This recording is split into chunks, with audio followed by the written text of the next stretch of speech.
Yep, news of the day. Here we go. Around 2 o'clock my time, and then we got the live stream at around 5 o'clock my time. So, anyways, busy day. As I've been saying that during all of this, I've actually ended up busier than I was when hockey was on. So, Merzlikins is the reason why we're seeing the news of the day right now, because he has signed a 2-year, $8 million in total extension with the Columbus Blue Jackets. That's a good contract. And again, we're going to see a lot of probably 2-3 year contracts over the summer. And it shows that Columbus, they're not waiting. We're not seeing waiting from Columbus as an organization to see what's going to happen with the cap or any of that. They're just spending. Right now, they're at $75.1 million for next year, and we'll see what happens with the cap next year and how all this turns out, because we really don't know. Again, the uncertainty, right? So, yeah, Elvis and Korpisalo will be the goaltenders for Columbus going forward. And that's one more off. And, of course, now you got to look at Pierre-Luc Dubois. How much is he worth right now if you're Columbus? And that's the really big one that's still out there is Dubois. And we'll see what Columbus gives him. Now, speaking of players with French names, Nicolas Roy of the Vegas Golden Knights gets a 2-year, $1.5 million in total contract, so $750,000 a year. That's fine.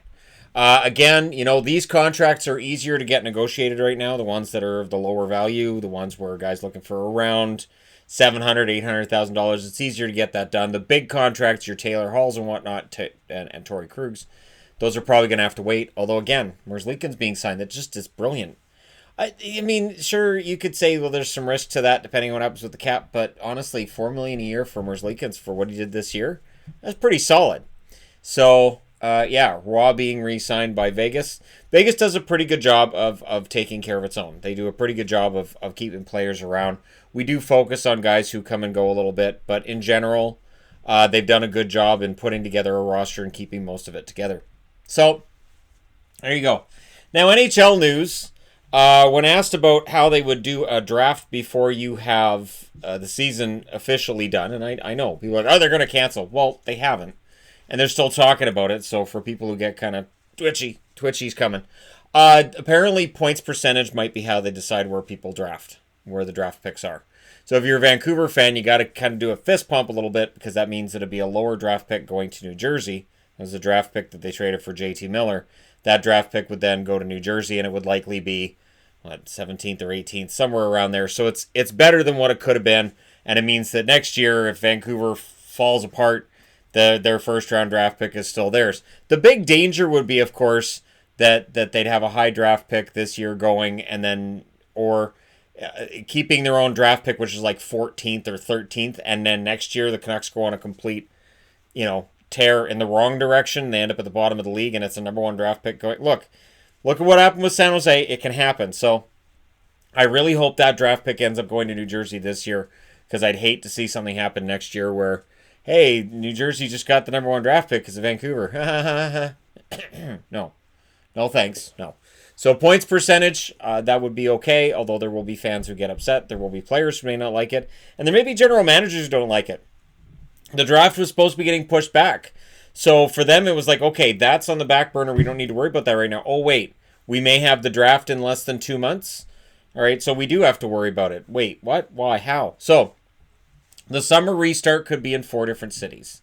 And depending on which retired player you look at right now, Dale Hawerchuk came out and said, nope, shouldn't play it. And they won't if there aren't, if medical's personnel in the area, and if just the healthcare people in the local area say no, they won't do it. But they're looking at different cities, and they're looking at Edmonton as a potential. I think Dallas is out there as a potential. I mentioned Vegas as a potential in a video yesterday. A lot of potential locations. It does get tricky. I'm not saying that this is something that's going to work this summer. It's something they're looking at, and it makes sense to me that they're looking at it. Because, again, if you're the league that gets things up and running, you have 100% of the audience. You are absolutely rocking. You've got all the audience. You've got people watching you that otherwise wouldn't. Like I was asked in the comment section, would I cover Bundesliga if it comes back first? Yes. Yep. I will watch Bundesliga, absolutely, if they come back first. And I guarantee over here on this side of the pond, Bundesliga games would be carried live, and the viewing numbers would be pretty good. Whichever league managed to figure a way out whether it's in June or September or whenever it happens, they're going to get 100% of the audience. So the one thing that Gary Bettman said as well is that, the neutral sites, which seem like an okay romanticized idea, the problem is you don't have the practice facilities and you don't have the accommodations. So the idea, if you have 4 rinks, is you'd play probably 2 or 3 games a day in each rink, and you'd have to have guys coming in, guys going out, and you'd have to have all the safety stuff in the middle. And I know how much of a challenge this is. I understand all that, and there are things that have to be put in place, but they're talking about it. There's no harm in talking about it. So, another thing that's going on, there is the hashtag hockey at home going around that is based on EA Sports. That's going to have a tournament between players from all 31 teams, including Team 32. How is this going to work? So Luke Wilson, tight end for the Seattle Seahawks, will represent the Seattle franchise without a name, huh? This would be a really good time for Seattle to come out with the name. I'm just throwing that out there. The tournament starts April 30th. TikTok Seattle, make it happen. I've been wanting Seattle to name their team for a long time. I've been waiting for Seattle. It feels like forever. And I think the thing with Seattle, and people point out, they go, well, I don't have to worry about it because they don't debut until 2021. Right. But they've told us time and time again they were going to name the team, and then they didn't. So this would be a really good time. This is supposed to be a 4-week tournament. $100,000 are being donated to charities in this time. And there are a lot of players right now giving to charity. There's a lot of instances going on right now in sports worldwide where people are giving money to charity and taking care of what they have to. Food banks are a good example of that, where people are taking care of that, and that's great, and all of that is fantastic. I could fill multiple boards with all of that from around the sports world. So this is going to donate $100,000 to charity. It's going to be carried on their YouTube, on Facebook. It's going to be on the NHL.com as well. And to be honest, I might be talked into watching it myself. This is something I might be talked into watching myself, and I don't know if I would do a live stream during it, but I think I could be talked into watching that myself. So that starts in a week. So it's not hockey, but it kind of is, because it's actual NHLers who are going to be playing. 2 members of the Canucks that have been named are Thatcher Demko and Adam Gaudette, so we'll see how that goes for them. I hate that I coughed in this video because I know the comments.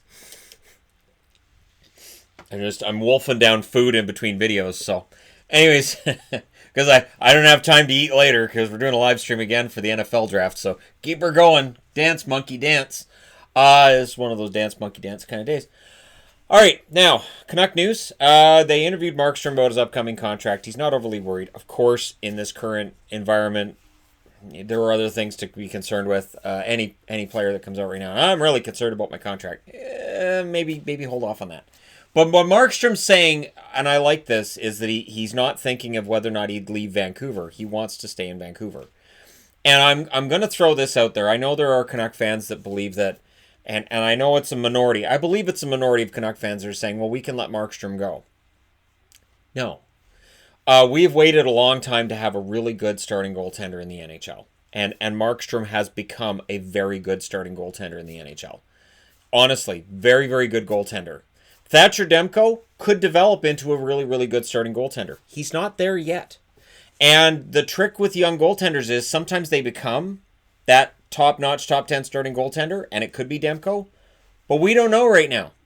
So the idea of letting Markstrom go and going with Demko and whoever, whether it's Talbot or Smith or Hudobin, and saying, all right, we're going to go with that as our tandem, there's risk in that.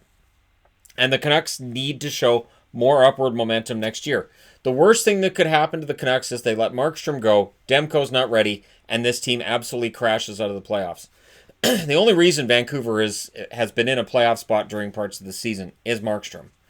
Their defense wasn't very good. If you look at the opportunities against Markstrom, he was facing not just a large amount of shots, but high-quality shots. Like, he was in the line of fire for most of the season. So it's important to me, I think, to keep Markstrom. And I understand there's a lot of talk about, well, Seattle could take Markstrom. No, I'm not really overly worried. I think, honestly, if you have Markstrom and Demko, and if you protect Markstrom and you lose Demko to Seattle, there's risk in that. Absolutely, there's risk in whatever you're going to do as a team. But if you plan out your team right now with the idea of making sure you're not going to lose anything important to Seattle in a year, you may very well be biting off your nose to spite your face.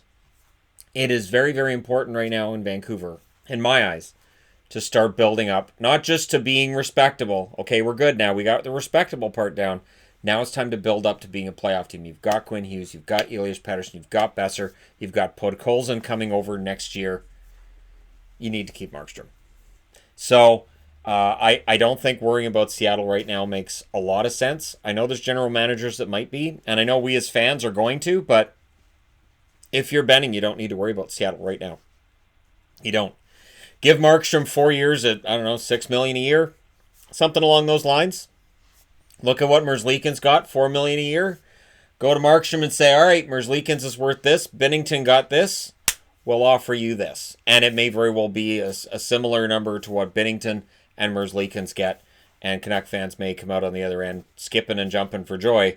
And yes, if it's a really good contract, it makes it more likely that if you protect Demko and you expose Markstrom that you'll lose him.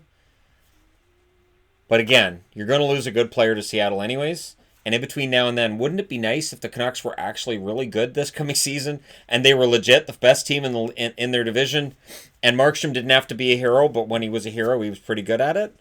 That's how I look at it. So while I've been definitely critical of the Canucks along the way, and that's kind of how it works with my favorite team and all, I am heavily in favor of keeping Markstrom and doing what you can to keep their tandem happy. Because again, he's developed into being a really good goaltender. And he's not that old. It's not like he's in his mid-30s. And if he was that old, then you really wouldn't have to worry about losing him. But I think it's worth the risk. I say you sign him and you worry about the Seattle thing next spring.